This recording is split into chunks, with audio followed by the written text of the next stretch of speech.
So I got asked if I could maybe have a look at some Gary Moore type tones, and you can't find, you know, really specific stuff on his rig online, but you can find some of like the key kind of components. Now, one of these would be the Marshall Governor, which is probably one of the more famous pedals that he was known for using, and also the Ibanez TS10 at some point he used, and also a Boss DS1. I don't think we actually have a Governor in here, but we do have the Boxer Crunch, the M Audio Crunch Box, which I believe is based on, loosely on a Governor anyway, and so distortion around about 5 to 2 o'clock.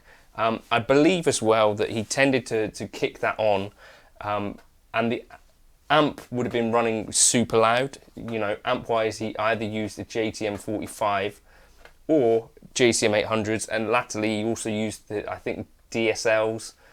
So basically Marshalls of the time. It doesn't seem like he was particularly fussy on those particularly. Experiment with the gain. The way that I've got them set up is that without the drive,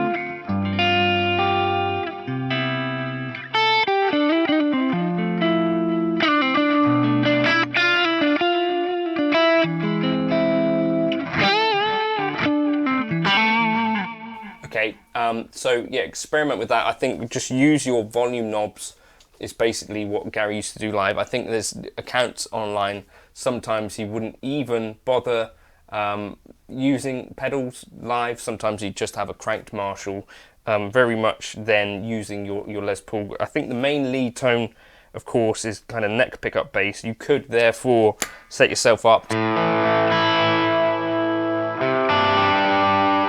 sort of two settings on the guitar between treble and then your lead on your neck.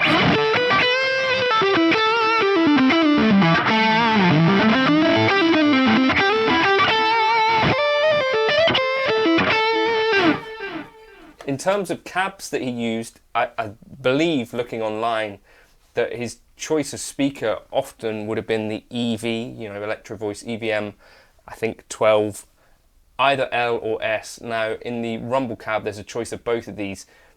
I've used the Rumble for all of these scenes, but basically the bright ones use a 57, and then the darker ones, which, you know, you want to experiment with these to taste.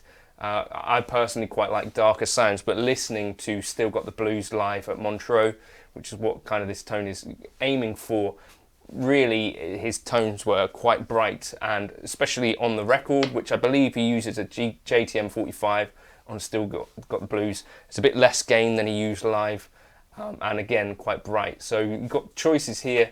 I'm using the ribbon mic here, and then that might, you know, suit you a bit better.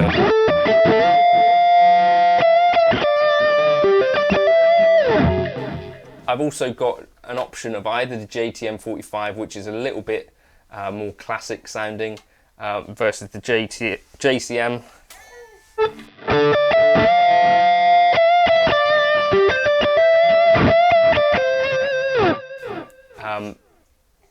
But yeah, and then we've got the brighter options.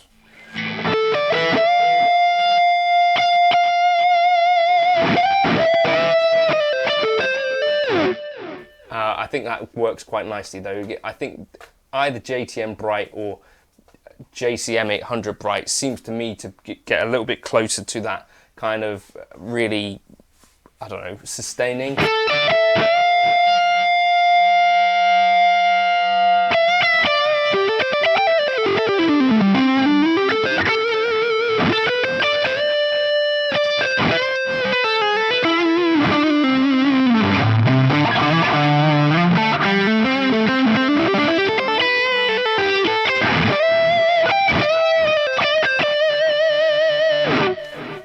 that works for me anyway. So factory cab 903 I think works quite nicely. I think live probably he would have been miking up with 57s. I think that's the industry standard anyway.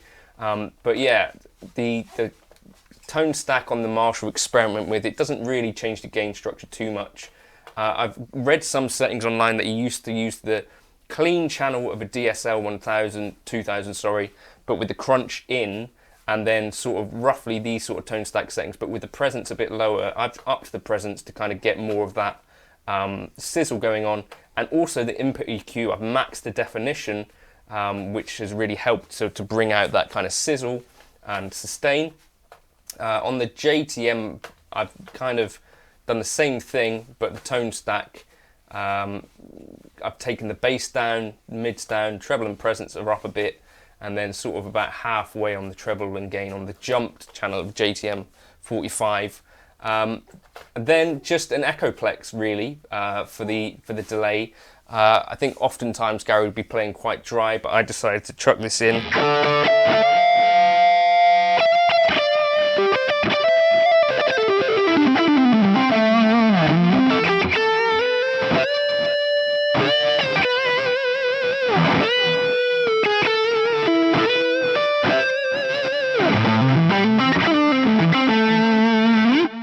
So I think that gets you somewhat in the ballpark of the tone.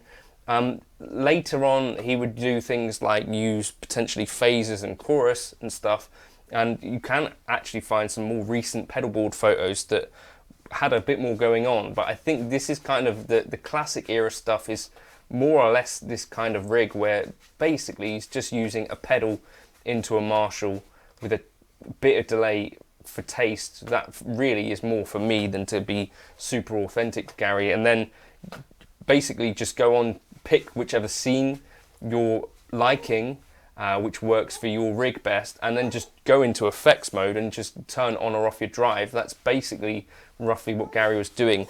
I'll chuck this up into the folder if you guys want to check it out on Gumroad. Thanks to G66 for bringing you this video. And if you're looking for an FM3, FM9, Aspect 3 in the UK, G66 UK is the place to go, because you don't have a wait list, you don't have to pay import charges, and there's UK Service Centre, so all good news. I'll catch you in another video soon, and that's kind of my take on Gary's rig. You know, a little bit of tweaking from stock, but not loads, mainly this input EQ to kind of get more of the sizzle stuff, and to stop it sounding quite as dark, because when I was listening to Gary it sounded really noticeably brighter than what I was initially dialing in. But it works lovely obviously with the neck pickup of a Les Paul. Consider as well, because we've got quite a bit of gain, whether you want to bring up the threshold of this gate at the start. And then yeah, just pick one of the scenes that works for you and have some fun trying to play like the man Gary. See you around. Cheers.